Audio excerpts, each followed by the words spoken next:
y'all. Let's get it. Sick and tired of being sick and tired. Haters told me I'm a stumble god. Hey, listen, welcome to Assets Before Splurging. This is your host, Jake Taylor Jacobs.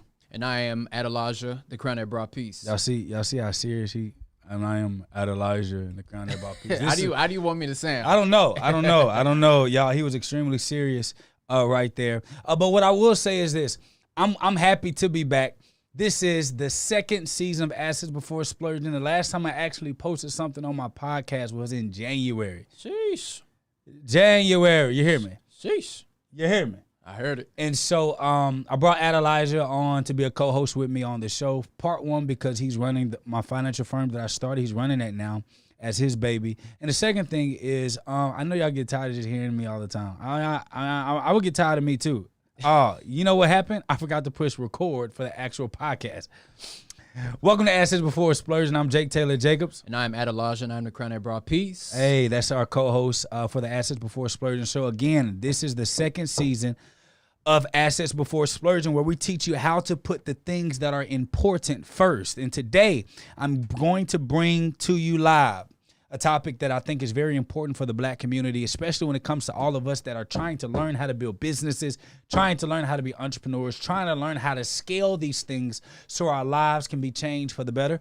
And I think it's very important that we learn strategies that will allow for us to be great. That's what I think. I agree. And we have to learn and deal with some hard truth and some hard statistics that will allow for us to kind of get better and to be able to grow. What do you say, Eddie? I agree. Growth is very hard unless it hurts. You got to feel that pain. People just don't change just because of words. It's typically events that change people. Typically events. So these hard truths should it should bring you to a reality where, like, oh man, those are the numbers. I want to do better. I don't want to be the statistic. I want to be above average. So we're going to be talking some numbers, and these are cold hard facts, but we're going to be giving you guys strategies on how to change that for the future, so we can all be better as a people. Correct. And I actually put something on my social media that I'm kind of going to go over on Instagram. I brought it over from Twitter, but it was on my Instagram, and I was kind of, thinking about some stuff over the weekend. And, I see a lot of people, that are trying to become entrepreneurs, and I love it. People are becoming entrepreneurs. People are trying to find their, they're trying to, on Facebook, it says my old title. Hold on, y'all. Let me change the title. It still has the old title on Facebook. Hold on. Hold on.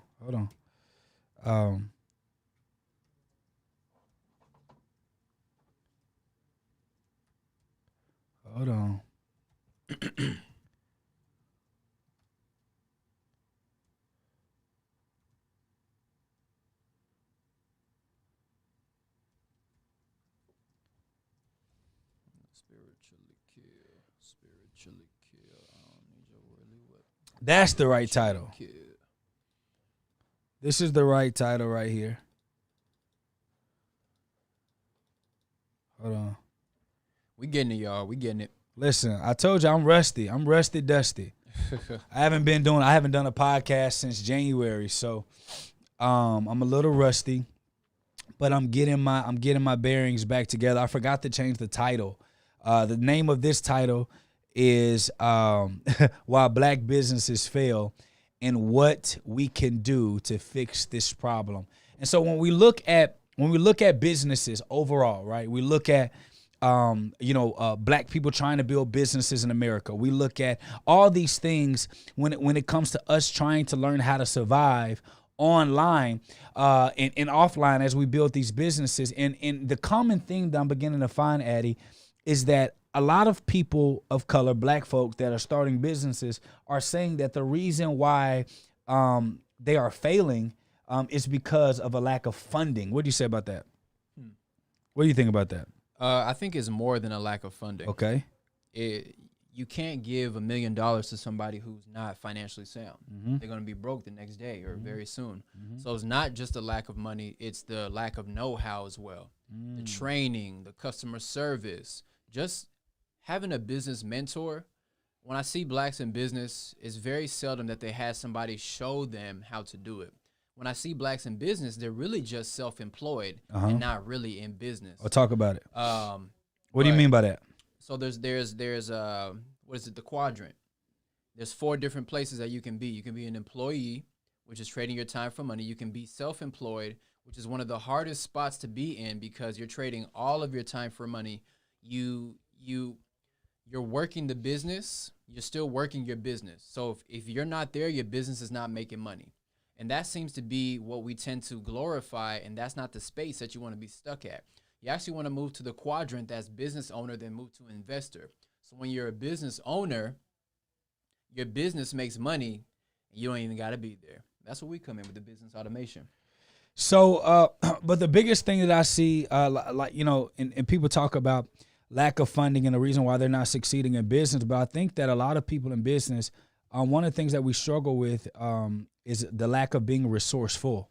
A lot of us want resources, but we're not resourceful. When it comes to actually excelling and winning in business, the majority of us find ourselves in peculiar situations to where we think that getting money from the bank or getting an investor's dollars actually was going to allow for us to be able to succeed or achieve on a high level, and that's not necessarily truth or the truth at all. So on Instagram, I put a post on Instagram where I said we need more black business owners to think bigger than just taking care of themselves and their families. Looking at statistics, it's easy to see that the mindset of black entrepreneurs that build businesses, and I put in no offense, but the mindset of black people who build businesses are the mindset of only thinking about themselves. Yeah. They only think about what can I get, I can make sure my kids are good. Let me make sure my family good. Let me put my family on. Yeah. And there's no problem with building a family business. The only problem is when the business is only for your immediate family. Yeah. And what I mean by that is only if your business can take care of yours, you're fine with that. So we typically have this goal of only making $1 million. You know, when I make $1 million, I'm cool for myself. I'm good for myself. But what we don't realize is how much we cap ourselves because we don't invest into the knowledge base that's required for us to exceed more than $1 million. Yeah. And so when we look at statistics, and I'm just looking at, according to blackdemographics.com, blacks create only 1 million jobs, which is only enough to employ 4% of the black working class. So we're just trying to make $1 million.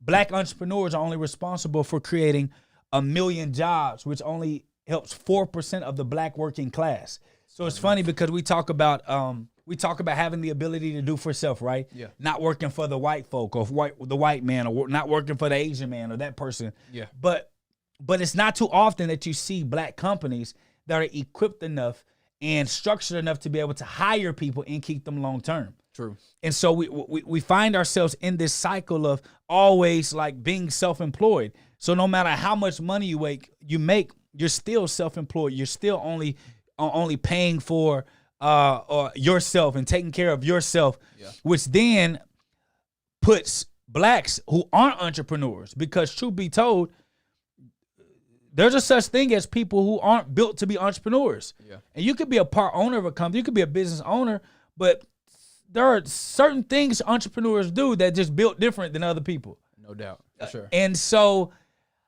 I see this struggle with entrepreneurs who are black telling other black people and getting on them about working for white people, but they don't even offer jobs and opportunity for black people to come and work inside of their organization. What do you say about that? I think it's a huge mindset thing.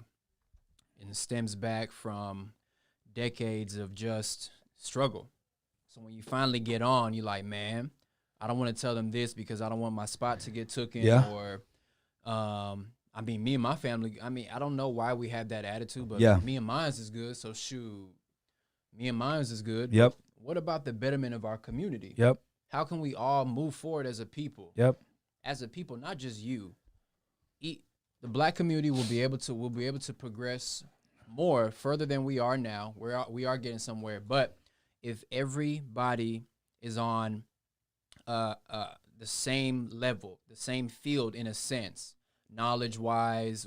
Some might make more than others, but at least we have that knowledge. We're trying to hold knowledge, and we don't need to. We need to spread it. I think when you talk about trying to hold knowledge, I think because now this is what I will say before I continue the statistics, because I saw somebody say, well, Jake, you need to add into the statistics the fact that we've been oppressed for so many years, and that's why we don't have a good we're not good. We don't have enough funding to hire and employ people. That ain't the case. No. You're spending your funding. Yeah. So typically what we like to do, being black people building black businesses, you spend your profits and then want to go get funding from the bank and use that money to grow your business. So you're enslaving the very opportunity that was supposed to set you free. Yeah. And this is the struggle that we have. So you don't start a business to offer a service or fill a gap in the marketplace. You're starting a business so that you can get paid, so that you can look fresh, so that you can have cars and that you can have all that stuff. And then you're like, yo, like, I'm making it. I don't know about you, but your entire life is on a card. And so when I think about businesses that struggle, I think about black businesses that struggle. I also think about those businesses that are not healthy enough to hire. Yeah. Because being able to employ people and hire people and grow in that dynamic, human capital, being able to grow in that in that way shows the health of a company. It does. Because if you can grow, you can hire, you can develop talent, you can invest in education. That shows that the health of the company is not only good, but that the second generation of the company will be good. Because in order for you to employ, you're training people to take your position, which is why it takes me to this next part. Our white folk, our white counterparts, they create 55.9 million jobs, which is enough to employ 44% of their working class. And Addy, what they said was, people say, well, it goes back to funding. They have the funding to hire people. No. When looking at people's finances, Addy, what are some of the things that you see we're wasting our money on when it comes to finances, and you being our finance extraordinaire here on staff? It ranges anywhere from eating out, child expenses, grocery shop, over shopping, traveling, credit card. Oh my Lord. Debt, too much debt, because, and mortgage is typically the main thing. People too soon borrowed money from the bank in order to get a house. Yeah. That is eating, of course, we know a mortgage is going to cost. It's going to anywhere, $1,000+ They didn't foresee the HOA, the PMI, all these extra expenses that come with the house. Number one, that house is out of their range in the first place. But just because that the bank allowed them to borrow money and said, hey, guess what? We'll make it affordable for you. Just do monthly payments, your mortgage. Just do monthly payments. Not knowing they're getting screwed on the back end, but their mortgages, too much debt, consumer debt, a lot of credit cards. Now, if it's an emergency, use your savings. Oh, man, let's talk about that. Lack of savings. No, don't get too deep. Don't get too deep on it, Addy. Don't get too deep. All right. But the biggest problem that you see when it comes to our personal expenses were what again? Overspending. Okay, stop. Now that comes in large part, right? Because we have the same habits that come into our businesses. Yeah. And those same habits that come into our businesses be the same reason why our businesses can't grow. Yeah. It's the bad money spending. And then we take company profits and then we go spend it on our personal lifestyle and we beg and we're asking God, why can't I grow? And you're mad at the bank when you're the one that's taking the money from your company being able to excel and grow. Yes. And I think that more black business owners, more black entrepreneurs need to start taking responsibility for hiring and employing our community. I agree. And the reason why we see, I saw a statistic, Addy, that said as far as CEOs in Fortune 500 companies, 1% of Fortune 500 companies CEOs are black. 1%. And we could either get mad at that or we can say, why would a white man who started his company hire a black person? Why are we getting upset? Yeah. Why are we mad that when we look at a white company who's comprised of white people, who was started by white people, why are we upset and why are we mad that they're employing people who look like them and come from their same backgrounds? Kind of makes sense. It makes sense.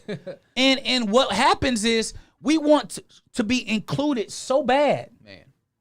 that we're not putting pressure on the entrepreneurs to say you have a responsibility too as an entrepreneur to bring jobs and opportunities back to the same people that you're taking the money from. Yeah.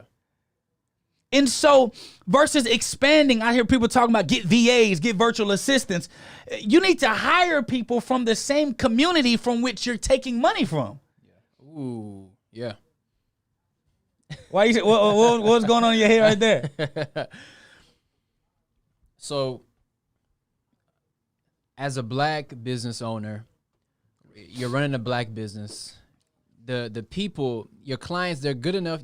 They're good enough just to take their money, but not good enough to hire. Come on, bro.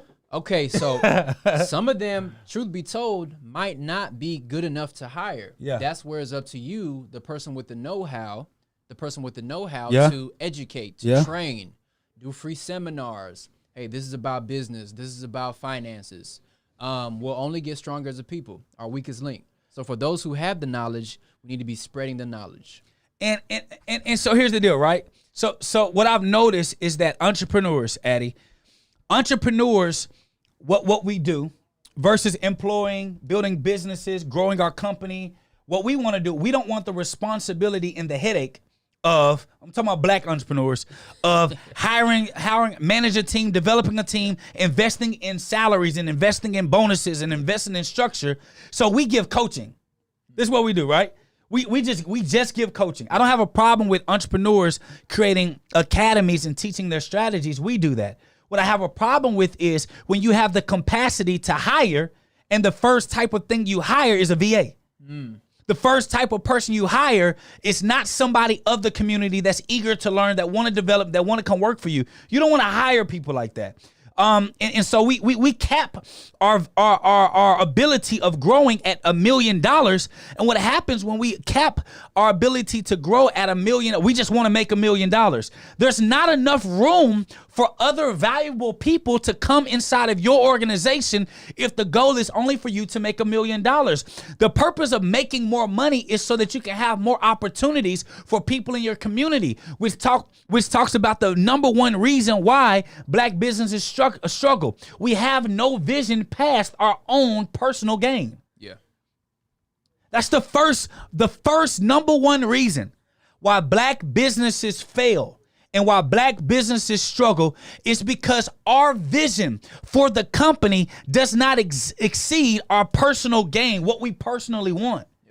Because if you have a vision that is multi-generational, y'all even know how I structure ABS. Yep. I structured ABS, our company, our corporation, our conglomerate, not for my children or my child or my sons or my daughter to be the CEO of the company, but for the best next person up. Yeah. Why? Because the impact that ABS can make on the community is so much larger than just feeding my family's pockets. Yeah.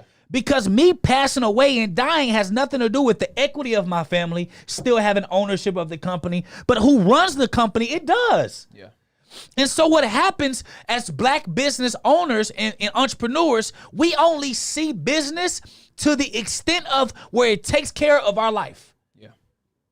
And so we don't have Fortune 500 companies. We don't have Fortune 250 companies. We don't have Fortune 100 companies. We don't have a bunch of $100 million, a deck of $1 million companies, tens of millions of dollars type company in revenue, because businesses lack vision in the foresight of continuously growing our income, continuously growing our reach, continuously growing our value. Because all people are not entrepreneurs.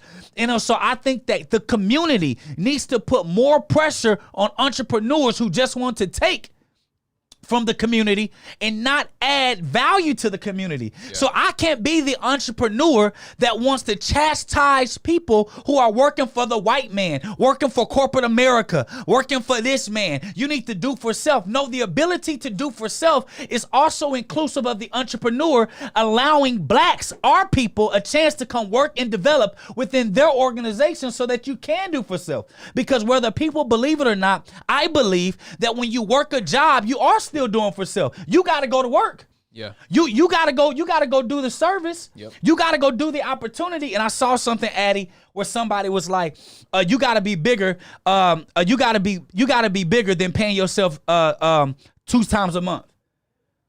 And in my naivety, Addy, when I was younger, I used to say the same mindless thing. But as I became an entrepreneur, I pay myself on 2 times a month. When you're getting contracts, if you're an entrepreneur from people that you're working with, typically the payout is once a month. Yeah. So whether you're working for yourself or you're working for somebody else, if you are balancing your books correctly, you're only going to pay yourself bi-weekly the same exact way that you would work in a job. Yeah. And so we got to start having more entrepreneurs that are trying to build a business that can transcend multi-generational, that can transcend just appeasing yourself or your family. It is our job, it is our due diligence to run business like ministry and give careers and opportunities and invest into the next generation and to develop new leaders and to develop new talent. We have to stop looking at the people we hire as competition and start trying to find ways to continue to grow the value of your company so that you have room for your company for these people to be. So, Addy, what I want you to do, I want you to kind of talk about your experience of being with ABS and seeing how ABS is structured in such a way that allowed for you to be able to continuously grow within the same organization. So my experience with ABS started about a year ago. I went to school, trade school, to be an occupational therapist. So once I graduated, I started doing that. And I just knew that working a job wasn't my long-term thing. So I always strive to be, invest. I used to do investments, things like that. I used to, I just always knew, I'm a DJ as well. I just always knew that working a 9 to 5, I wasn't going to be there until age 65. I just knew that, and I knew I had it in me. So I prayed and I sought. And then I found different opportunities for me to grow and meet people and network. Learn how to build my skills, learn how to talk, read more, got introduced to more books, connected with some people in some of these good places. But my journey started, graduated OT school, went to this company. Man, it's so crazy how God works. Let me tell you guys my real story. So as I was studying for my boards to become an occupational therapist, something just dawned on me. It didn't come from me. The thought did not come from me. But I thought to myself, why do they know more about money than we do? Mm-hmm. So once I got that thought, I started doing my research. I started going to banks, opened up Roth IRAs, invested in real estate, so on and so forth. After I'd done everything I thought that I could do at the time being, I just prayed. I said, God, what's my next step in this financial thing? Where I lived was an hour away from where I got hired. An hour away in the morning and an hour 30 back. So I would drive to work as an occupational therapist thinking like, man, okay, I'm driving an hour there, hour 30 back. I got introduced to this opportunity that was about 15 minutes from my job.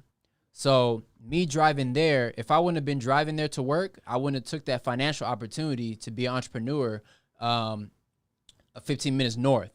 I did that, boom, went there. Found Jake was there. Okay, we left, came to ABS. ABS allowed me to still grow. When I came here, I was still working part-time initially. I was like, okay, let me get my savings up. Let me learn business from somebody who's been doing business and been a business owner for the past 7 years or so. That's key. That was very key for me to have a mentor who actually cared about me growing and giving me a safe space to grow here at ABS. That was the biggest thing for me, and that's what I see a lot of. That's where I see a lack of in a lot of black businesses, Jake, is mentorship. Yeah. Actual mentorship to where they're giving you an opportunity to come work with them and just help them grow. So my experience here has been nothing short of amazing.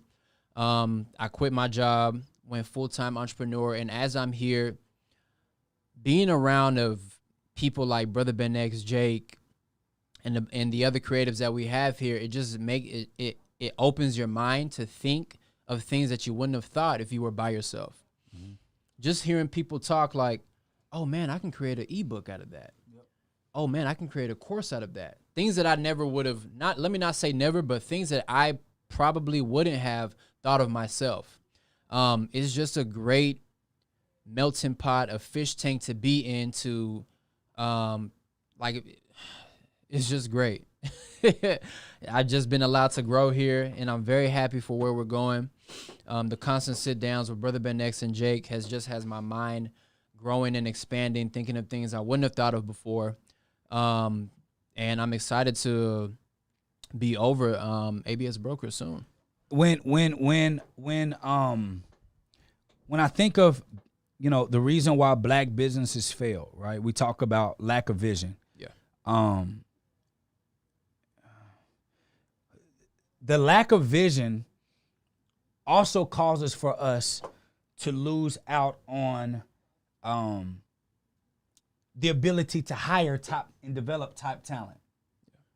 A lot of us, when it comes to winning or excelling in business or winning or excelling in growing our organization to last multi-generational, blacks have a hard time keeping top talent. And the reason that blacks have a hard time keeping top talent is one of the reasons is lack of staff development. Entrepreneurs, especially blacks, right? Yep. We don't want to take the time to invest dollars in time in the development of the people coming inside of your organization. We want made-ready people, and we don't want to be patient enough to let them to be able to evolve inside of the corporation so they can find their own heartbeat, so they can find their own drive. And so when I look at these companies, I look at black businesses, and I typically look at the skeleton version of the black business. So not only do we lack staff development, team development, the second thing we lack, because what we want to achieve as far as why the business was created is so personal, that somebody that gets hired can't see their own vision inside the organization. See, if I were to go to Facebook, I know, like, damn, I could potentially be a millionaire, or dang, I can become a CEO, or dang, I can become an executive. And so when I'm starting in these Fortune 500 companies, that are predominantly white owned, in your mind, when you're getting hired, I know when I first got started, what made me be excited to get hired somewhere was because I thought maybe I could be a superintendent. Maybe I can get to the top of the chain. But when people come into black environments, black businesses, black corporations, they don't have that same maybe. They don't get that same excitement. They don't get that, damn, if I work for them, they're going to teach me everything that they know. Black people say, you know what we say? No, if I teach them everything, they can leave me. Yeah. If I teach them everything, well, maybe they can become my competition. If I teach them everything, well, shit. I mean, maybe. And so we have staff that are underdeveloped. Yeah. That now get bitter towards you, and now they start taking from you because you didn't want to train. You don't want to develop. And then not only that, black entrepreneurs have slave master syndrome. Uh-oh. Write this down. Black entrepreneurs have slave master syndrome. SMS. Text your mama this message. It's SMS. Text your daddy this message. About to help you out. Blacks want to, even after somebody has proven their worth to you, blacks want to pay you less than imaginable.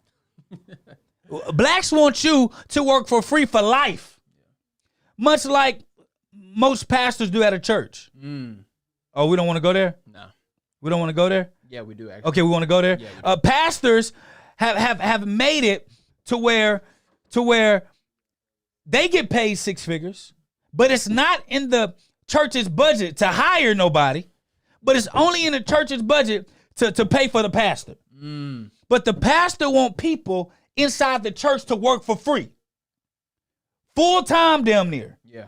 All their free time damn near. Yeah. You want them to work for free. It's not in the church funds to take care of you, the people. It's in the church funds to pay for the pastor to be full time. Yeah.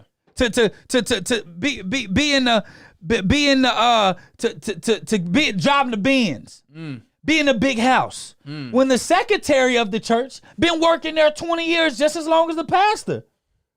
Put in more time than the pastor, but they got salary and space for those. And when I look at our business, Addy, I look at the company's money almost like a church fund, and not giving money out, giving opportunities to people that can change their life enough so they can take care of their bills, so they can take care of their livelihood, so they can pay their rent, so they can take care of their kids. It makes me feel good to know that we got single women that come and work with our company that's able to say, you know what? I was able to take care of my children. Yeah. I was able to pay my rent. I got peace of mind to be able to go to sleep at night to know that I got an opportunity, a job that's able to allow me to be able to grow, and I get paid to take care of my livelihood. See, black entrepreneurs in America, we got the slave master syndrome. You want people to work for you for free. You don't want to compensate nobody. As a matter of fact, this black people do this real good. If we could, we'll want our entire staff to be interns. We want our entire staff to be interns. We can get paid $1 million, but the next closest person to you making $20,000 a year. Yep. But we want our staff to be full time with us. But we don't want to pay a full-time salary. Yeah. That's comparable to the market. We want to be profitable. We want to make money. We want all this stuff. We want the nice cars. When your staff can't even figure out how to take care of their own self. You ain't paying no performance bonuses. You ain't trying to make sure you know when your staff's struggling. You ain't gonna give them a bonus just to let them know. Say, I know where you at. Yeah, I do that all the time. Hey, I know where you at. You'll be shocking people like, oh shit, he see me. See, black folk, we got the slave master syndrome. The reason why our businesses cannot grow past our behind is because we want to make the money and not share the money. Yeah. You want to spend it on your lifestyle, and then you want to borrow money from the bank to grow your business when you got enough money for employment. Yep. It goes back to the money management. So the first problem that black businesses have is a lack of vision. The second problem that black businesses have is not investing in education and staff development. You don't invest your time, nor do you invest your money. You got to take time to develop these staff members. You got to be patient. You go work a white man job, you can talk mess about the white man all you want, but you go work a white man job, you can make a couple of mistakes. They'll bring you in, hey, Timmy, let's talk. Yeah. What's going on here? Black folk, oh no, one mistake, you out. And then we don't want to invest the time and invest in the education and allow space for room and error. Yeah. But let me also say this. A lot of times, there are black people that go and work for black people that do give opportunities, and you half-ass. You don't give that black employer the same energy you would give that white employer. Let me talk about that for a second. True. And so you don't want to pour into that black job like you would a white job. Yeah. You show up late to that black job that you would never show up late to the white job. Yep. So there's an even balance on the pendulum, but it comes right back to what is the structure of your black organization? How structured are you? Now, here's the deal. Fortune 500 companies, my wife works for one. And they got a bunch of errors. They ain't perfect. But at least they got some structure. Yeah. Black businesses, no structure. No. All the staff show up when they want to. Yeah. You don't know when the company gonna be open. Yeah. They have no customer support. You have no efficiency. There's no effectiveness. The entrepreneur never listened to the staff. I don't know how many times Addie's, hey, Q, I'm trying to understand what you're saying, but it just don't make sense. Yeah. How often do you do that? Very often. Hey, and at first I'm like, oh, it's because of this. And then I'll sit there. I always say that first. And then I'll sit there and I'll be like, well, why in the hell do I do that? And I walk into Addie's office like, Addie, you right. I don't know why the hell we do that.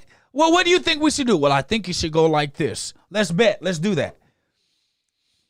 But entrepreneurs, black entrepreneurs, we can't see past our own ego to listen to the people that we hire, because just maybe if you listen to them, maybe you can be able to make your company better. Man.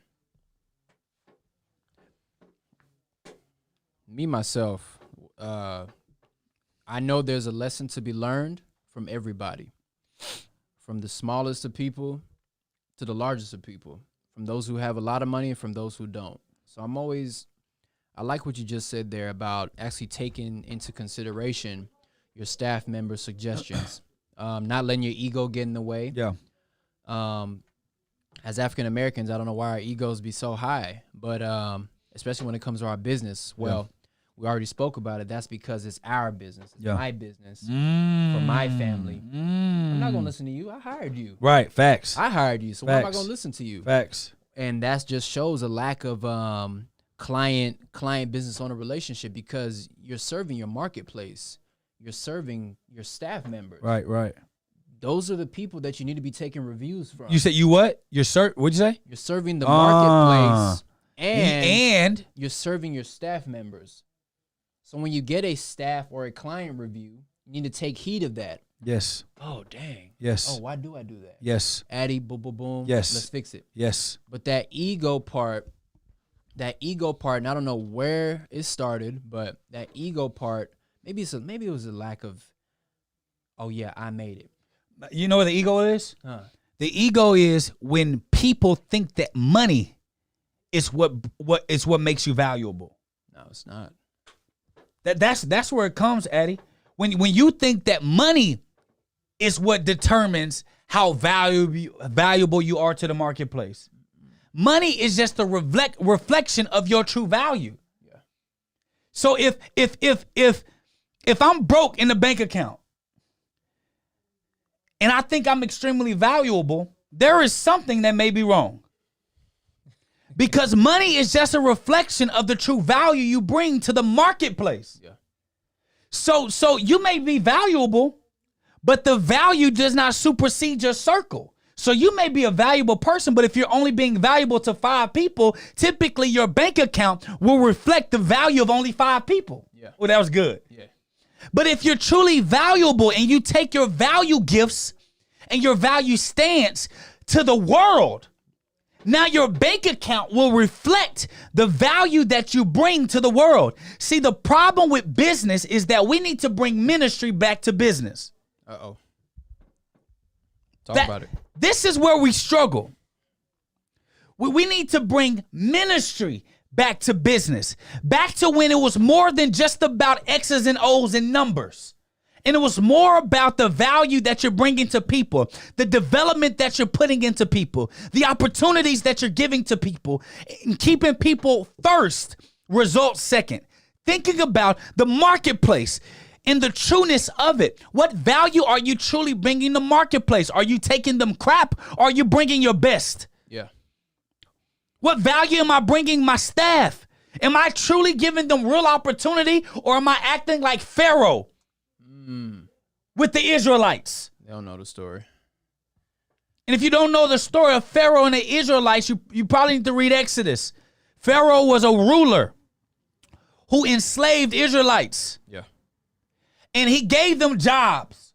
He gave them work, but he enslaved them. And he tricked the Israelites to enslaving themselves. That's a whole nother story. But the point is, most of us are acting like Pharaoh, where you want everyone to heed to you. You think that money is the ruler of things, when you don't understand that we all don't own anything. See, when you run business like ministry, you will begin to realize we don't own shit. Yep. We don't own anything. You don't own the people that come and work for you. You don't own the marketplace of the customers that come and buy from you. You don't own those products. The only thing that you have is the idea of putting pieces together and selling the pieces. That's good. But when you die, you're going to die by yourself. Yep. You can't die with these treasures. You can't die with these riches. The only thing that will live is the idea of what you created. Yeah. So when you take away the thought of ownership and start taking equity in the management of God's resources, your business will grow. And this is the piece that whites, our counterparts, Asians understand. See, they are willing to lose 100% of equity, ownership, to only have 10% of ownership, to have control of a marketplace that does so much more. But us as black entrepreneurs, we want 100% of nothing. We want the thought of walking around and saying I'm a CEO. Yep. We want the thought of walking around and saying I'm a boss because it does something to ourself. Yeah. But when you think of business like a ministry, you begin to say is, what can my company do for this specific community? Yeah. What value can we add? And start that extra money that you get. Compensate yourself based on the true value you bring to the company, but leave room to be able to impact the community in a so much better fashion. You going as an entrepreneur, you going and feeding somebody who is hungry one time does not change their life. Nope. Can I say that one more time? Please do. You going into a community and taking your camera with your friends and feeding that community one time does not change nobody's life. Uh-oh. What changes somebody's life is you taking some of your profits that you take home to go live in your fancy mansion. You take some of those profits and you offer comparable pay salaries. Comparable compensation that now that one person can then go and take care of their bills, their responsibility, and their children. They don't want to do that. You talk about so many people on food stamps and on governmental aid, but when you have a company that has the power to take 4 or 5 people off of governmental aid, providing them solutions and strategies, educating them, teaching them. Now, they'll take that money and then they will go into the community that they're living in and they will continuously spend money in that community, which will bring the valuation of our communities up. But we need entrepreneurs, black entrepreneurs, we need to take more responsibility for providing more than just food, but opportunities. And in order for you to offer a true opportunity, you can't depend on no bank. You got to be profitable. You got to see the income you make. You know what I hear a lot of black people say? I don't want to deal with that. Of course. I don't want to deal with that. They say, I don't want to deal with hiring and developing people. I don't want to deal with people stealing my stuff. I don't want to deal with that. But those are the same people that say, rise, black man. Those are the same people, rise, black God.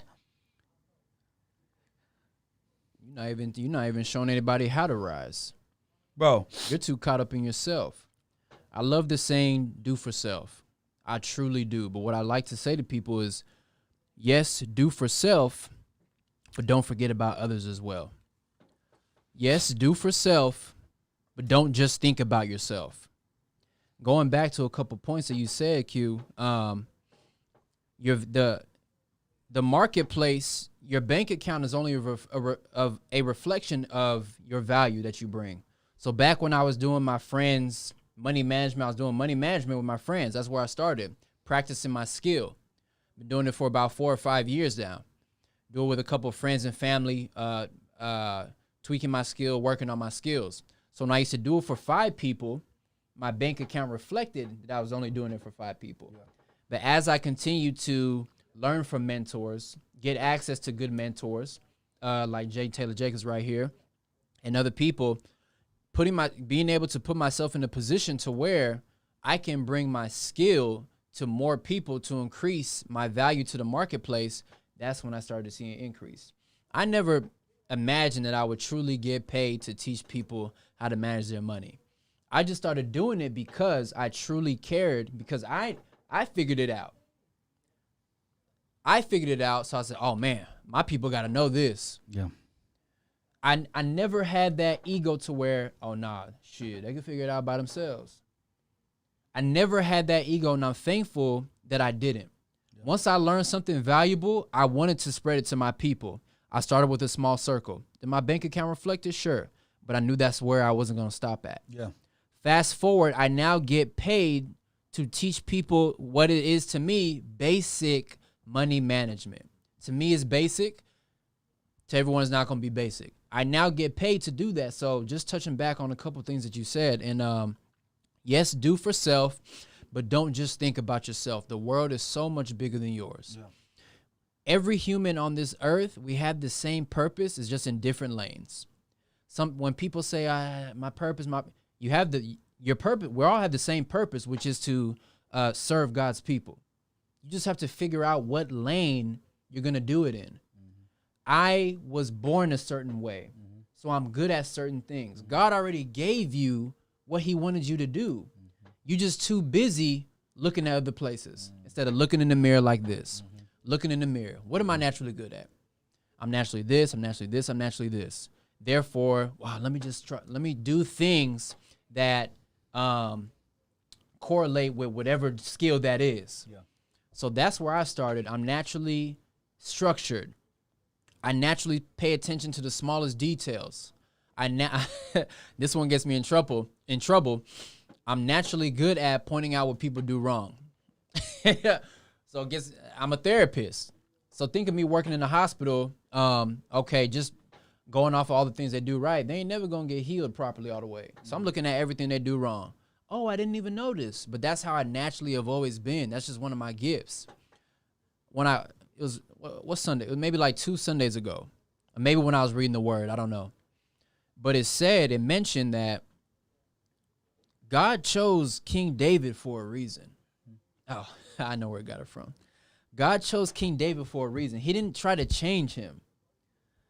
He chose a man that could rip the mouths of wild animals like this, shaving a sheep. He chose that kind of man, a violent man.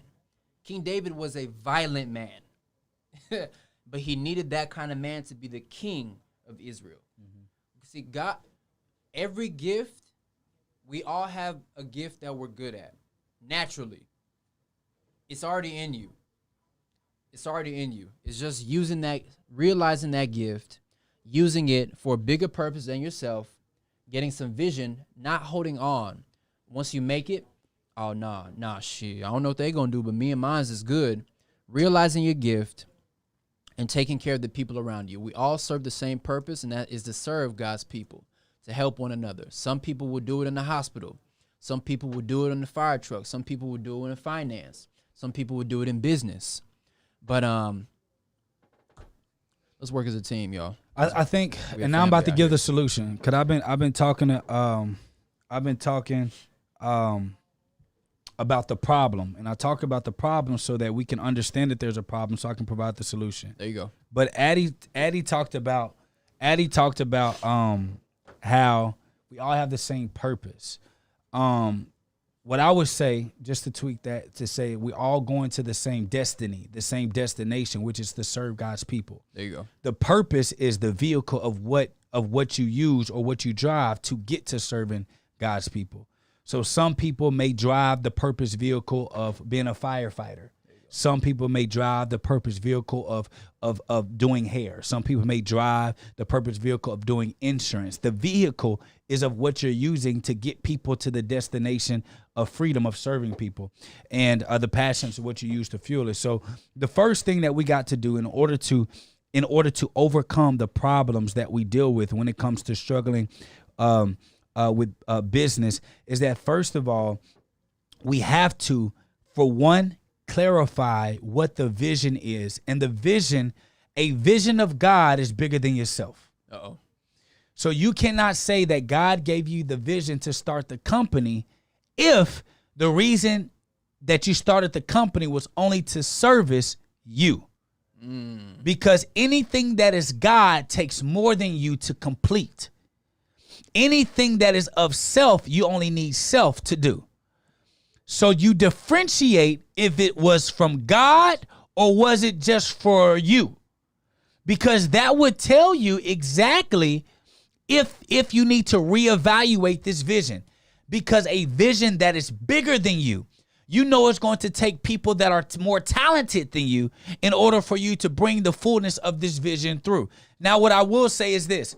If you do not have that vision, maybe it's God telling you to go and find somebody who has that vision and for you to go and add your gifts to that vision.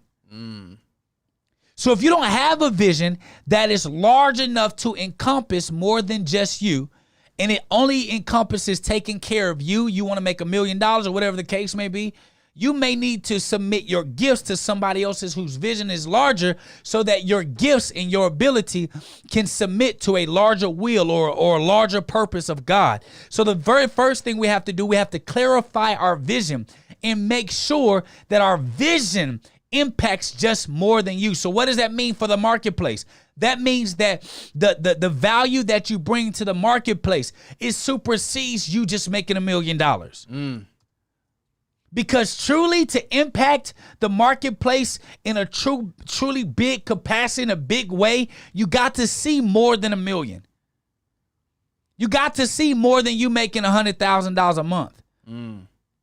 You got to see that maybe possibly what would my business look like if I had $1 million a year salaries I paid? What if my payroll was $1 million?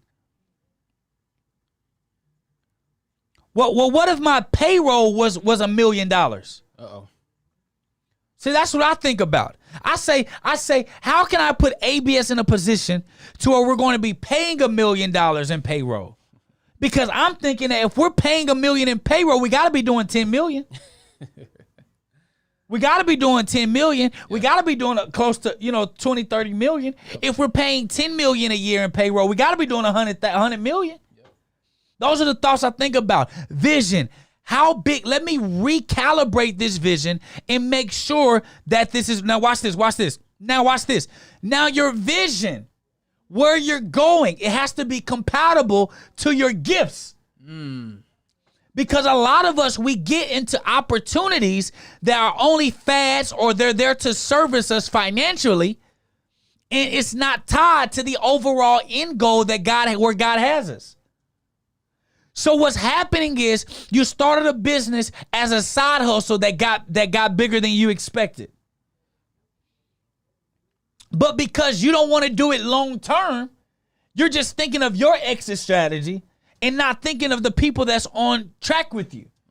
So you have to ask yourself, what gifts and abilities do I have? Vision goes with the destiny. Your vision is needed for your destiny, your destination.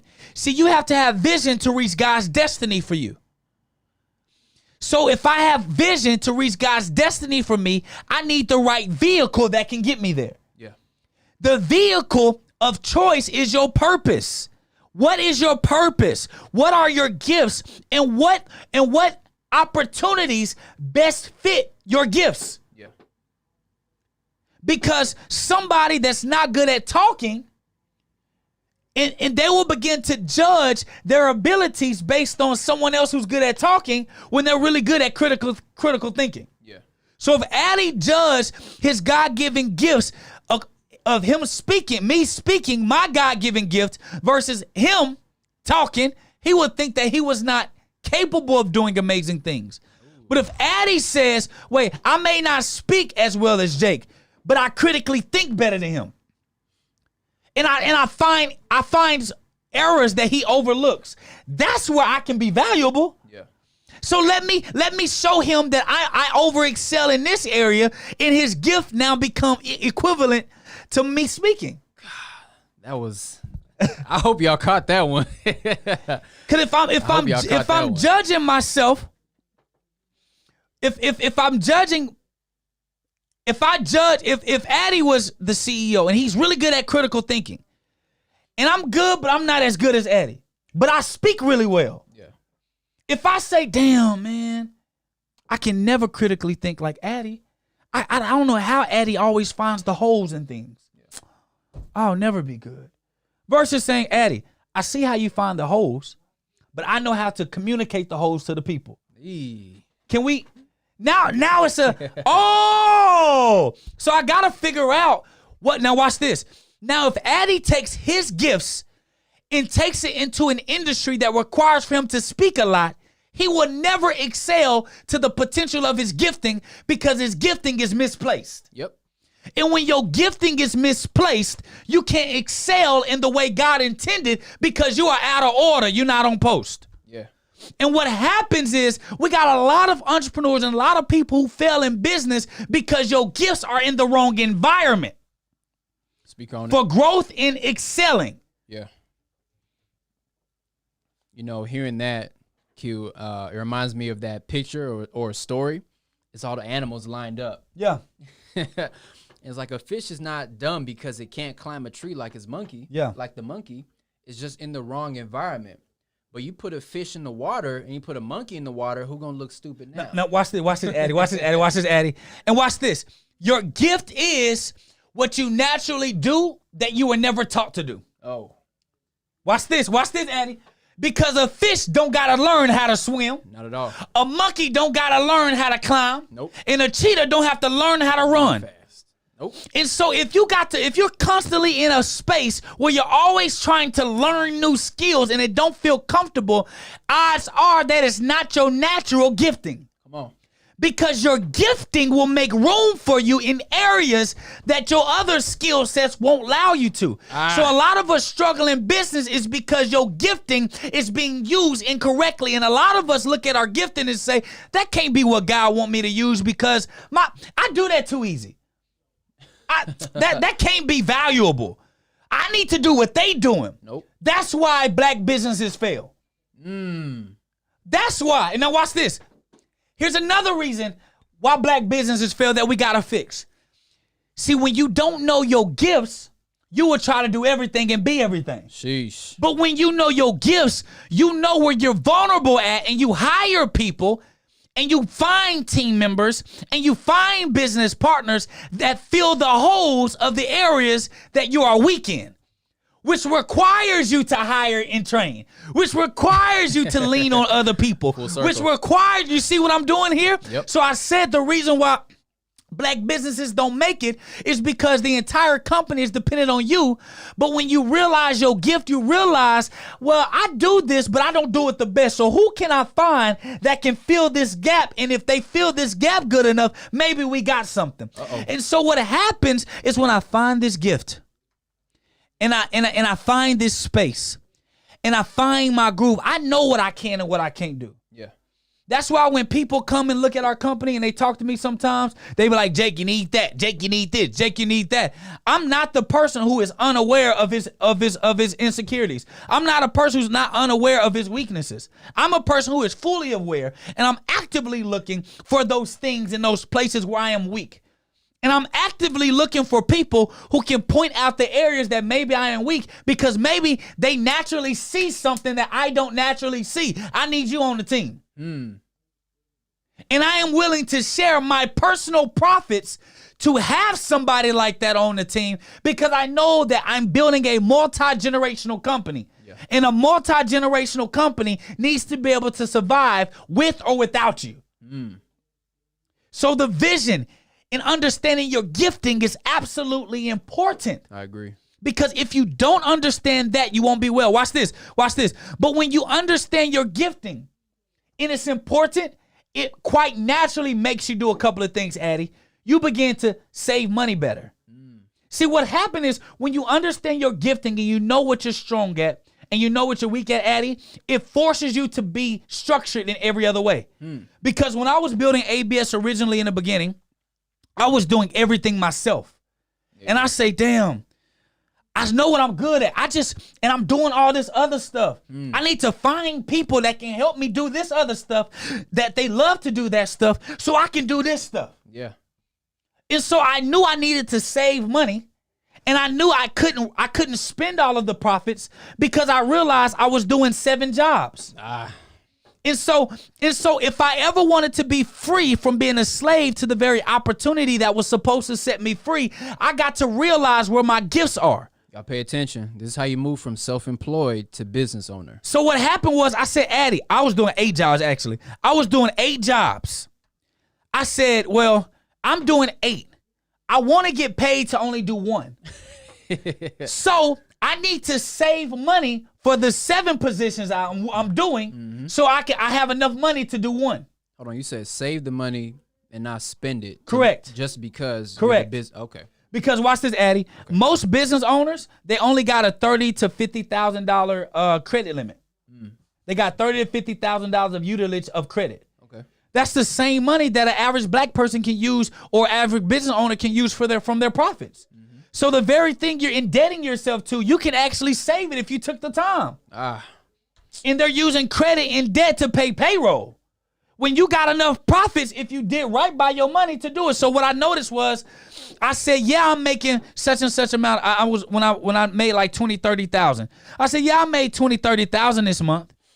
But I'm doing 8 jobs. Yeah. I'm the admin. I'm the insurance agent. I'm suitability.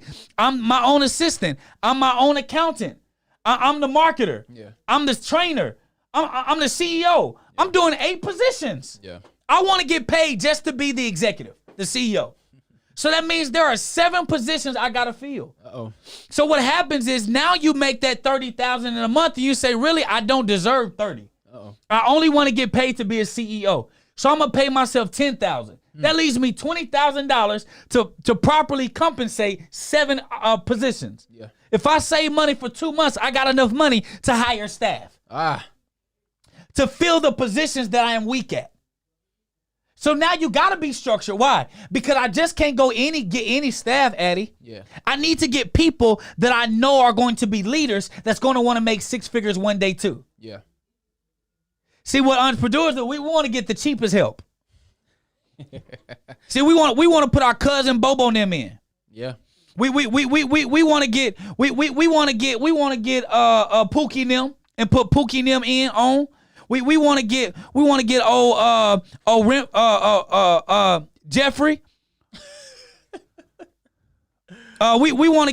all of that, right? Yeah. Me, I'm looking for the most qualified. Yeah. I ain't looking for I'm not looking for family. I'm looking for the next man up. Yeah. Who do I think is qualified enough, whether I got to train them or they already are made ready? Who do I have? In looking at my budget, can I afford somebody who's made ready? Or can I afford to hire somebody that's underdeveloped, but have all of the capabilities? And if I just take time and pour into them, they can become the person I need. And by that time, I'll have enough money to be able to afford to keep them with me long term. You see, people want to win like Alabama, Crimson Tide. People want to win like them, but they don't want to recruit the talent. Like they do. People want to win. Everybody wants to win. People want to win like the Alabama Crimson Tide college football team, but they don't want to recruit the talent that's going to bring that national title 7 times in a row, 6 times in a row. See, I'm listening to what you're saying, and that's the first example I thought of. We want to go recruit people that were made for JUCO, and that's probably it. Just so we can hoard the money and do whatever with it. We don't want to invest in the community. We don't want to invest in the best talent so that we can win back-to-back championships. That's good, bro. Back-to-back championships. That's good, bro. So when, that's good, bro. Hey. Because to get top talented people like Alabama, you said, you got to have the funding to be able to recruit and keep top talented people. We don't want to go get top talent because we scared, Addy. They going to ask us for top talent pay. I called it. And watch this. Because we're not responsible financially enough, we don't want anybody to ever ask for a pay raise. So we only find people who are going to be comfortable enough with a little, because you know that they will never be able to get nothing more than that. Which is why your company under excels and underachieves, because you have nothing but people who are not going to ever have the capability nor the wanting to be better. But you're doing good, though. But you straight. You driving the Benz, and you got people that are happy to say, oh yeah, they driving the Benz, and you don't want the people around you that say, I want a Benz too. I want the people around me that's like, Jake, I want the Benz too. So what can I do inside of this organization that allow for me to drive the Benz, that allow for me to get a Rollie? What can I do? That's me. What more value can I add? Cause I want to make six figures here. Oh, you said something. What more value can I add? See, we're talking about the business owner, but we have to talk about that person who's in that opportunity. Yeah. You can't just come with your hand out. You cannot just come with your hand out. I've been here for X amount of years or X amount of months. Where's my pay raise? It don't work like that. I made a post a while ago. It says, seek to add value before you expect value. Add value before you expect value. I saw a post by Brother Ben. He said, connect before you correct. Add some value before you go and think that you deserve anything. First of all, in a relationship, no matter where the relationship is, church, you and your spouse, you and your friend, nobody did the word deserves. Nobody deserves anything. Yep. You have to work for that and add the value to make it to where you do that. You should be paid that, or you should get that respect, or you should get that trust. Nobody deserves. I saw a post one day. It was like, the man is supposed to drive everywhere. I said the man nor the woman is not supposed to do anything. Yeah. You have to earn. Things have to be earned. Correct. Value has to be added. Yeah. And without that, you can't move forward. You know what's funny, Addy? I see so many people talk about Life with Lodge. Life with Lodge is IG. I see so many people, Addy, that talk about you can't make six figures on a job, right? But they don't realize that only 6% of Americans make $100,000 a year. Whites, blacks, Asians. Americans. Okay. Only 6% of Americans make $100,000 a year. One person. Only 20% of households in America, Addy, brings home six figures. A household is two people, right? Two people. Oh, okay. So 20% of America household, two people, bring home $100,000 a year collectively. So to come to a job or an opportunity, whether you're running a business or not, and give half-ass effort just because you see the owner making money, but you're not willing to put in the same amount of time the owner put in to make $100,000 yourself. See, when we get jobs and opportunities, we say the reason why I don't want to work for nobody is because I'll never make six figures. Well, you've been by yourself 3-4 years and you still ain't made six figures. So who is it? Uh-oh. Is it the opportunity or is it you? Oh, y'all don't want me? Y'all don't want me to do that? Uh-oh. Y'all don't want me to go there? Y'all don't. No, take it there. Because you say I can't make six figures here at this opportunity. Sometimes that is true. But Addy, the opportunity ain't got nothing to do with you choosing it. You chose to go work there. Yep. You didn't ask them for what is the ceiling of growth. You didn't ask them for that. You expected them to have a ceiling of growth for you, and you went to go work for a place that was never going to be capable of giving you that. Because my wife made six figures working for corporate America in 3 years of her being in corporate America. Talk about it. She been at six figures. She been at six figures working for corporate America 5 of the 8 years she's been in corporate America. Yep. As a black woman, working for a white corporate Fortune 500 company. So a lot of times it has nothing to do with the opportunity and everything to do with your development. So when people say, well, when I became an entrepreneur, I made six figures. No, when you became an entrepreneur, it forced you to develop your skill sets, which therefore allowed for your value to increase, which then in turn reflected your bank account six figures. Yeah. So when you were working for someone else or working in another opportunity, it wasn't the opportunity. It was always, in fact, you. It was always you. It was always you. So when you develop those things, you'll be fine. So now, as an entrepreneur, as a CEO, executive for a company, as a black man, as a black woman, you got to develop the type of leadership skills that will make somebody who is qualified to make six figures to want to come work and make six figures with you. real quick. How does one develop those skills? There you go. Some might not know. So this is what write this down. This is what I always say. You ready? Write this down. It's what I always say. People will only stay with you as long as you can lead them. When people feel like you no longer have the capability of leading them, that's typically when people leave you. Because people will only stay in an environment long enough for them to be led and taught. So as an executive, if you want top talent to come and work for your organization, one, you have to have the funding to hire them. Do not tell me, Jake, I ain't got the funding. Do not tell me, Jake, I need bank money. I need leverage from the bank to hire people. No, you need to become more profitable.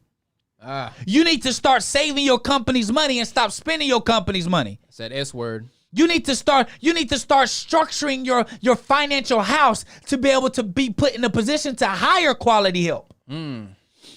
So, if you want somebody who is valued at 6 figures a year, remember, the top 6% of America makes 100,000.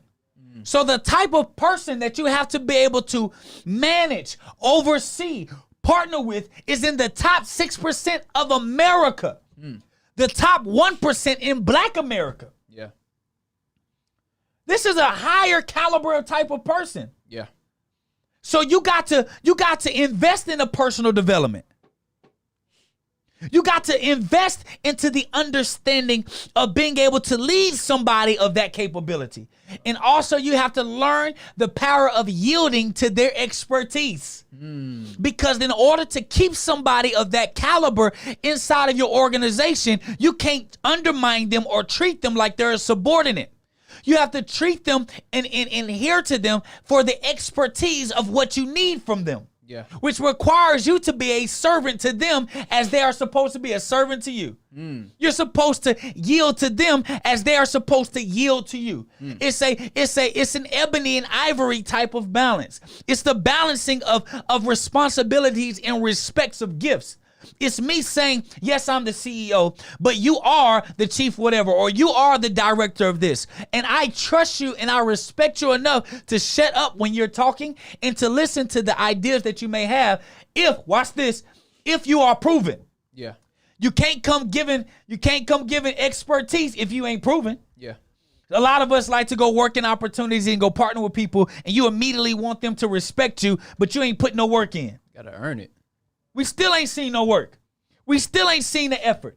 You've been with me 2-3 years, and I still don't know what the hell you're talking about. So you got all these critiques and all this stuff, but yet I'm still not seeing the results. Yeah. Where are they? Yeah. So as an entrepreneur, you have to have a bit of humility to say, okay, if I am hiring you or building a partner with you for this, let me shut up. Perfect example, me and BX. BX is a marketing god. Yeah. I don't say shit. When he talks about marketing, I don't say nothing. I ask him, what do you expect? What do you think we should do? Yeah. Which is a mutual respect for each other's gifts and talents. I don't try to go play in that lane. Kane. I don't play in her lane. Yeah. Automation queen. Yeah. I shut the hell up when she talk. What do you think? Because a true leader knows how to listen to people and guide us in that direction. When I talk about the vision, when I talk about the stability, when I talk about operations of the company, they shut up. Yeah. Because they know that's my lane. That's my space. Yeah. So in order for you to be a leader that keeps top talent, you got to be willing to listen to top talent and give them an environment to take ownership in their ideas. Remember, I said that true ownership is having equity in your ideas. There's nothing, we don't own nothing. Only thing we own are our ideas. So when you give somebody space to have ownership in their creative thinking, in their ideas, you are allowing for them to be able to excel in ways that they never would be able to excel. Why? Because most executives and most successful people leave high-paying jobs because they feel like they're not being heard. Yeah. They feel like their ideas are being stolen, or they don't feel like they have space to be creative. That's the 3 areas of reasons why top executives leave top corporations. They're not being heard. They don't have equity in their ideas, and they don't have space enough to be creative. So you have to allow room for your people to be creative. And the last thing is you have to allow room for you also to be critiqued. How do you keep talented people? You have to allow room for you to be critiqued. I allow room in ABS for me, the head of ABS, to be critiqued by everybody. But when you come to me to critique me, you can't come to me with ideas. You better come to me with hard facts. Yeah. And proven results of whatever idea you have. Because I ain't going to just settle and roll over for just because you thought this. Why? What did you see? What proof did you have? Okay, you say several people. Name several. Or if it's just one person, it ain't several. Yeah. So that's the type of environment you have to create to allow top cream to rise to the top and want to stay with you long term. The second thing that we have to do as entrepreneurs, you have to invest into the education of your talent. Everyone always talks about, you got to invest in the stock market, invest in this, invest in real estate. My truest investment is in my team. Because I can get more of a return on my investment by investing into the growth and development of my team than I ever will in another company. And for those who don't have a team? And for those that don't have a team, you got to invest into you. Yes, sir. Because you are your first team. Yes, sir. And how you invest into you will allow for you to grow, which will allow for you to start saving money for other team members so you can invest in them. They missed it. They missed that one. So you got to invest. They say, well, Jake, what if I invest into somebody and they leave? What if you invest into a property and the property bad? Come on. If you invest into your spouse, y'all get divorced. What if you invest into your children for sports and they don't want to play the sports no more?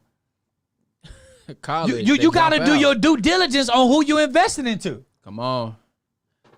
What have they proven? What loyalty have they showed? Well, you gotta say, if I'm investing into you, maybe there gotta be a vesting period where they have to be with the company, or else they'll have to pay back everything you invested. Yeah. There gotta be some type of, it's due diligence. Yep. Just because somebody want an education, there got to be some type of give and take. Why? Because, like I said, there would never be. Listen. Our investment into Kane has warranted us the ability to make not only $100,000 in a week, but our $100,000 in a day. Yeah. So us paying Kane, whatever we pay Kane, which is a lot,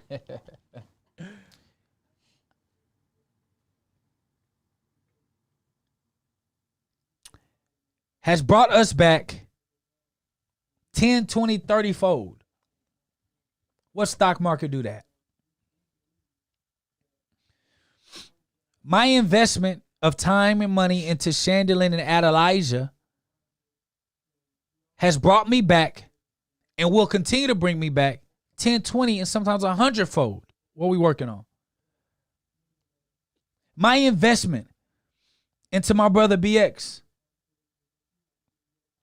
into taking a chance and partnering with him, has changed the dynamic of ABS for life. Yeah.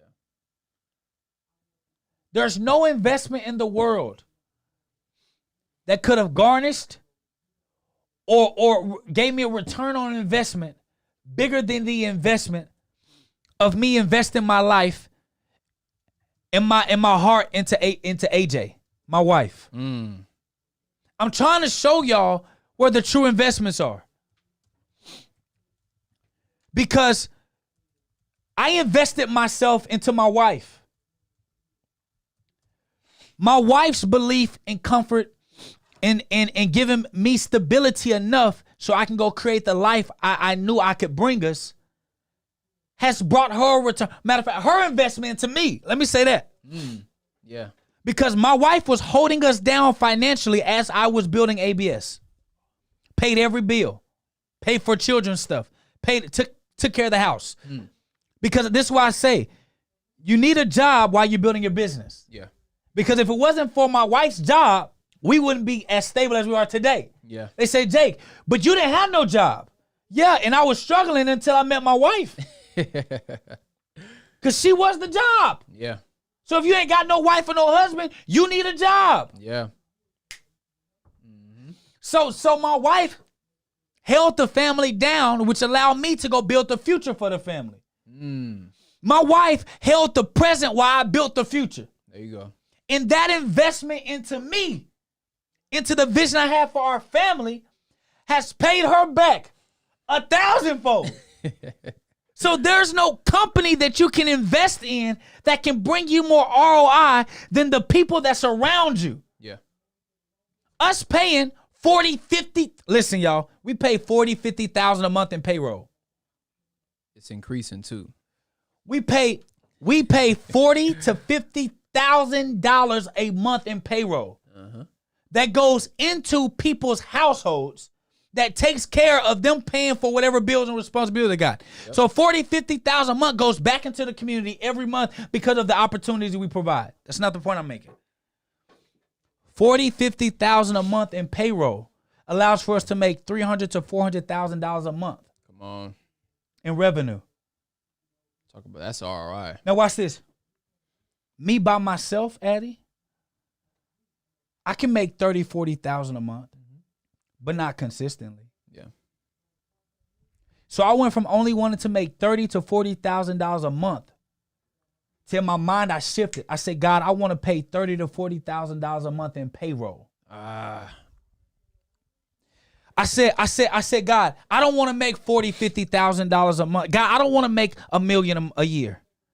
God, I want to pay $1 million a year in payroll. Because if $1 million a year in payroll is supposed to be about 20% of your revenue. So if I did $1 million a year in payroll, hold on.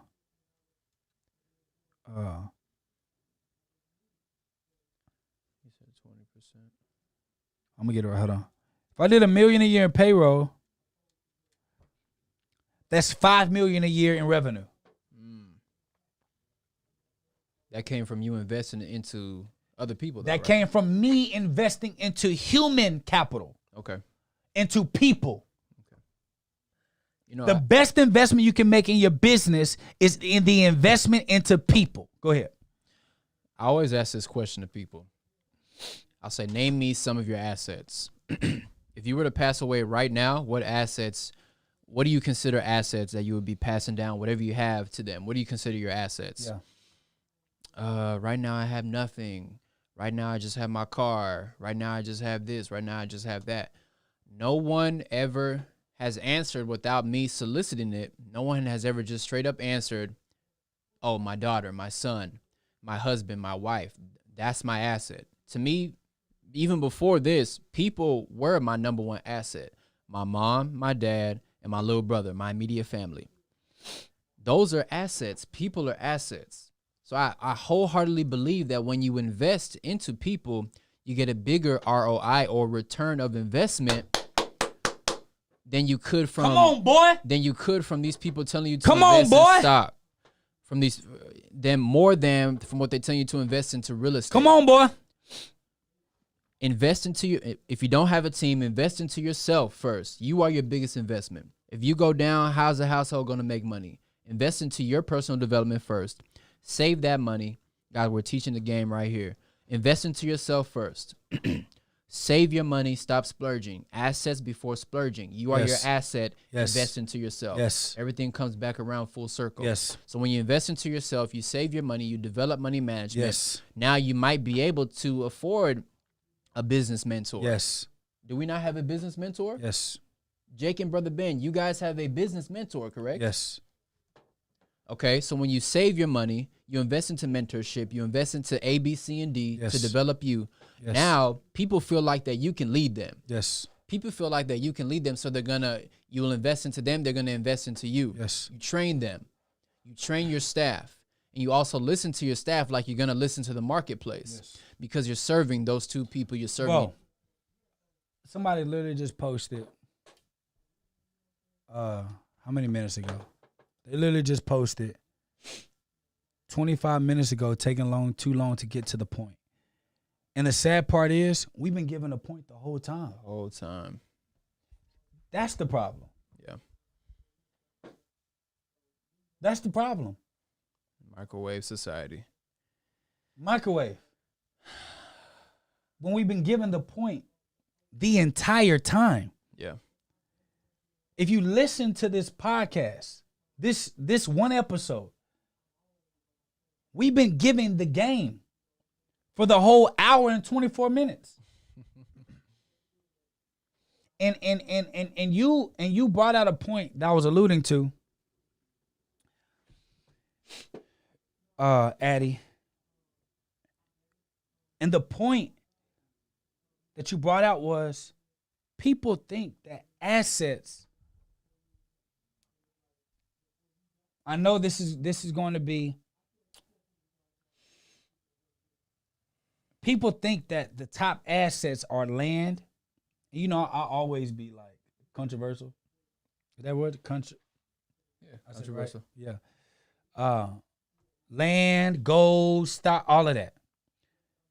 They think that's the asset. Mm. But without people, none of those things mean anything. Mm. Because it's the people who drive the value on all of those assets. Talk to them.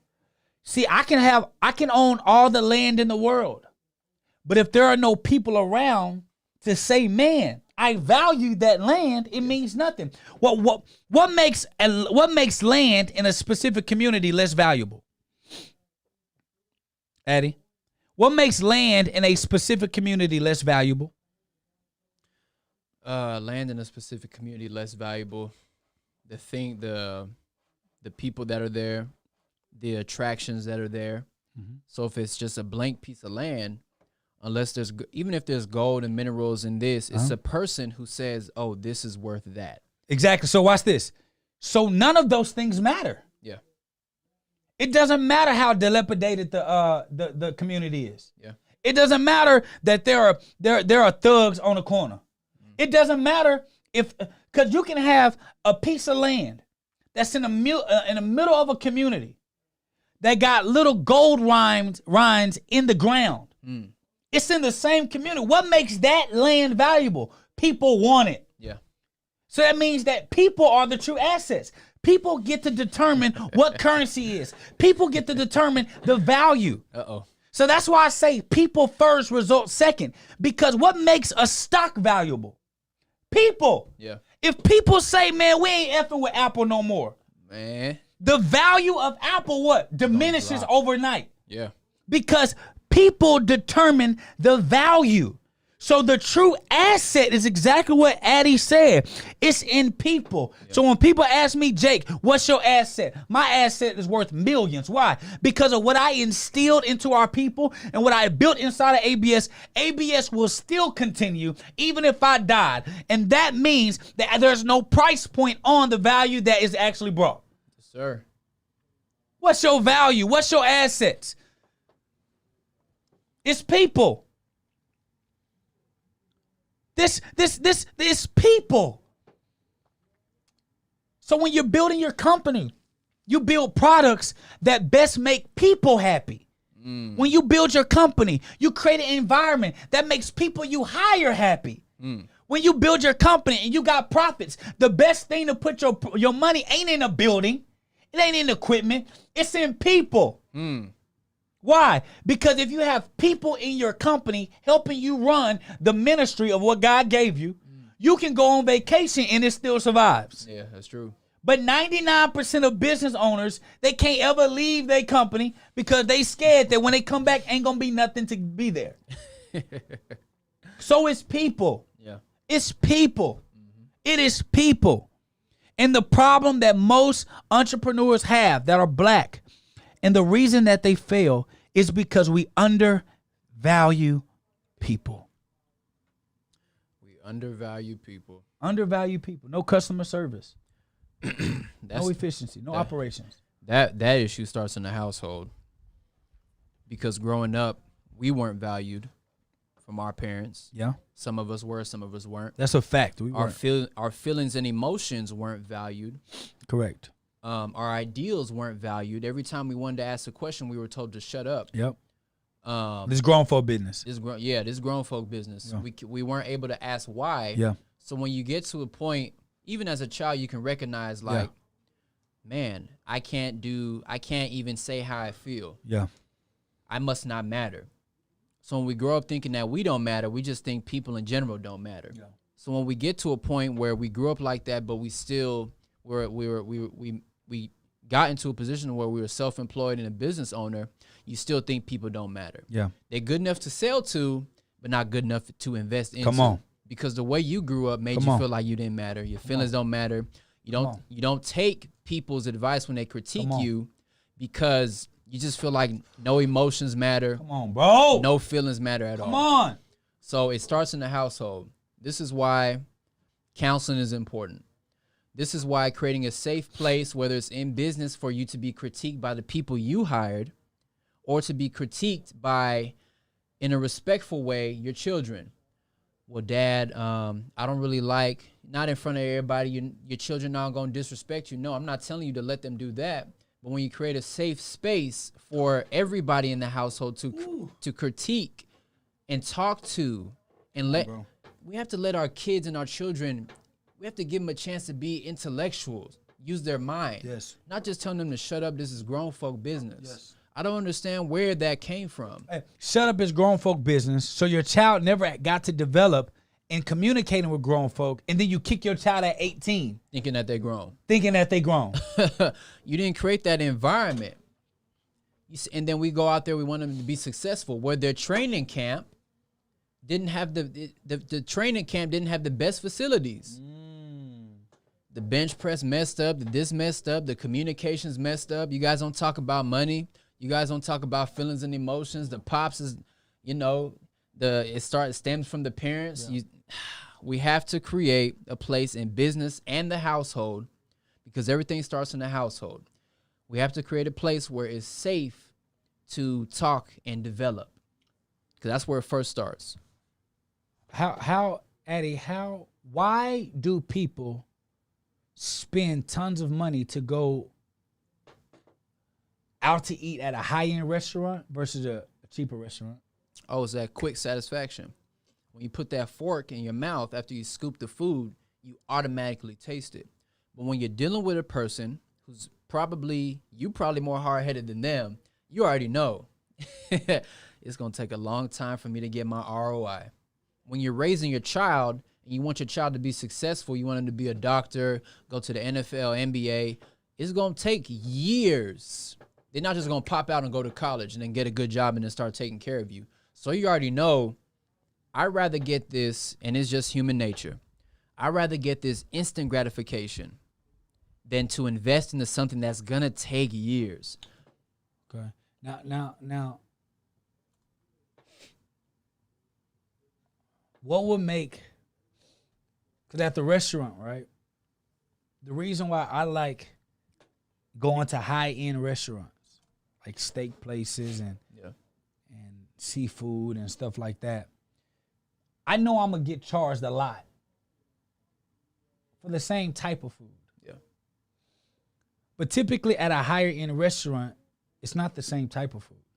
It's a better quality of food. Mm-hmm. And they choose a better quality of food because they choose a better value for people.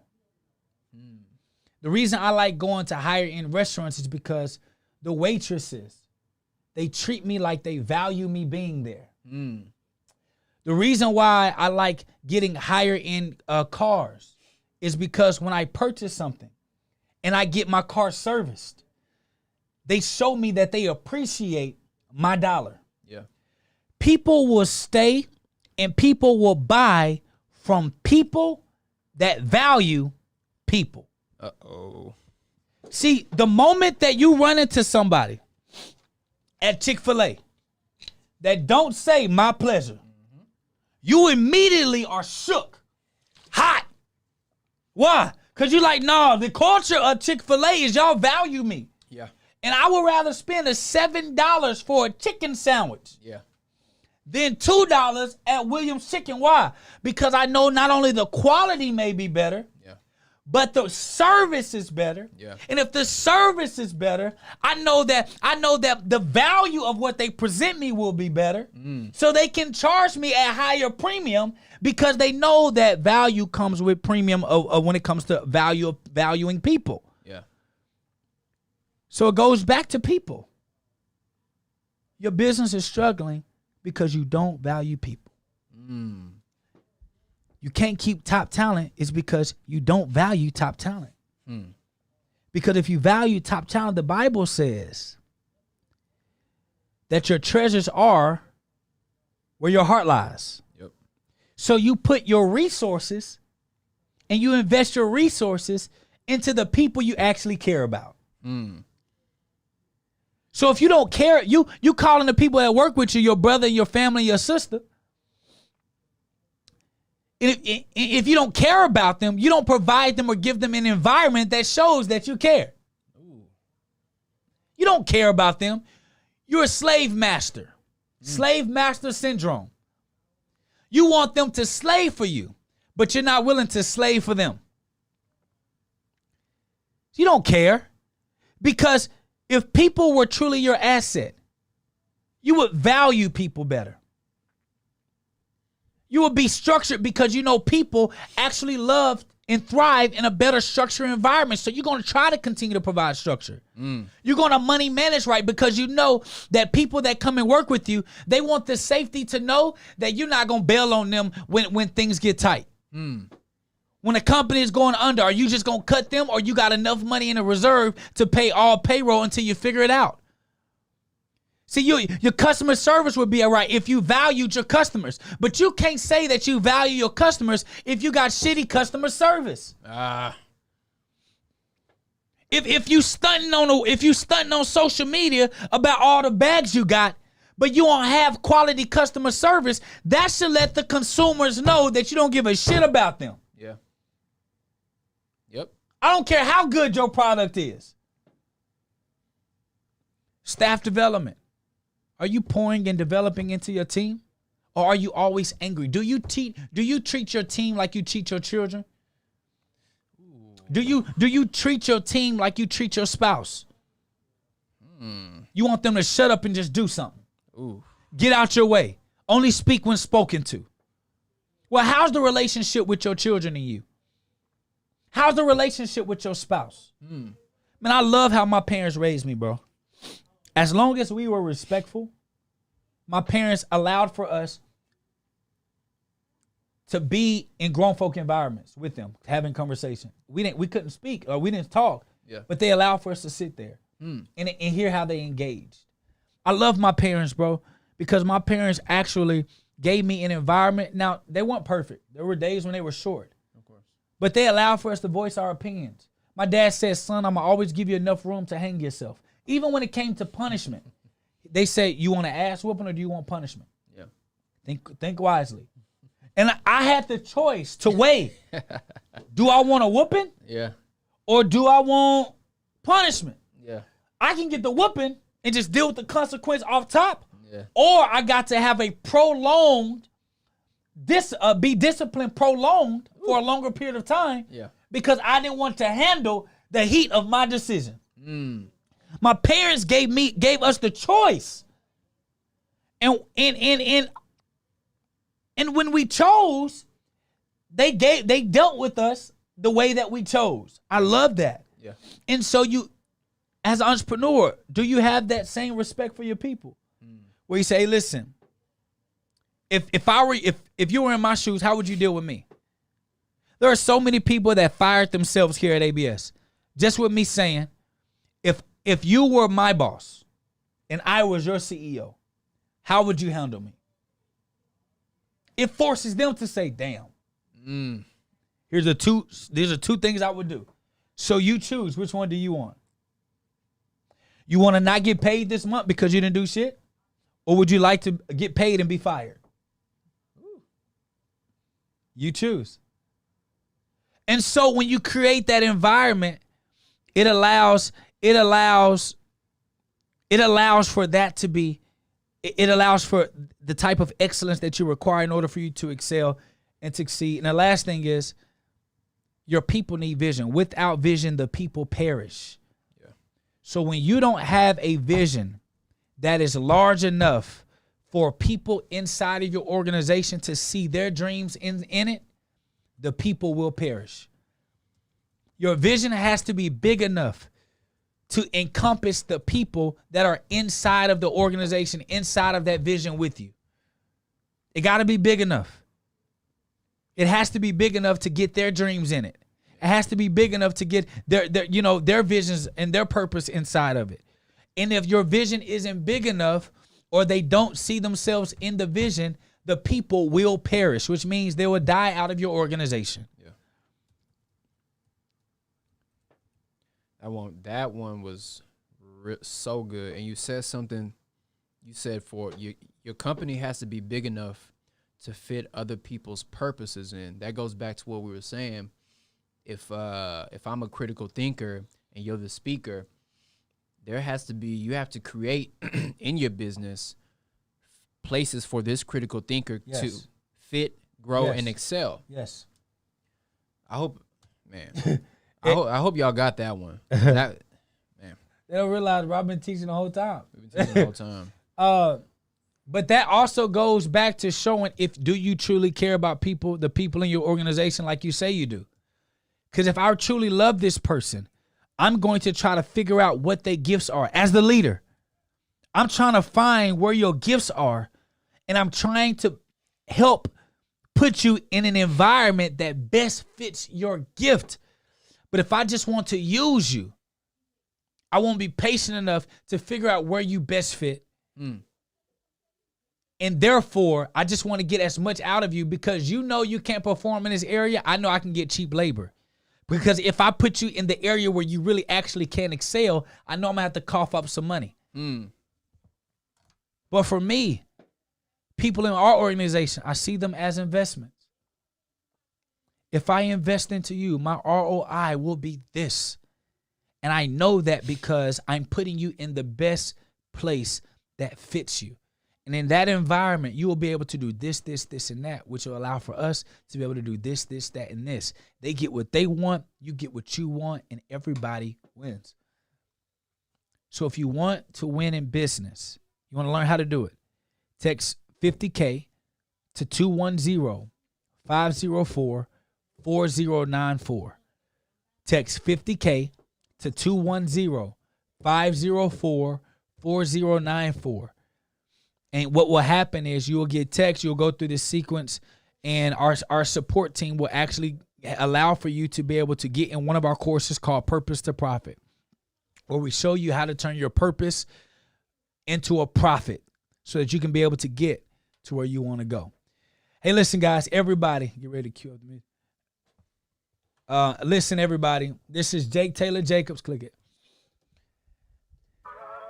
And this is Adelaja 9 the Crown that brought peace. And this is Assets Before Splurging.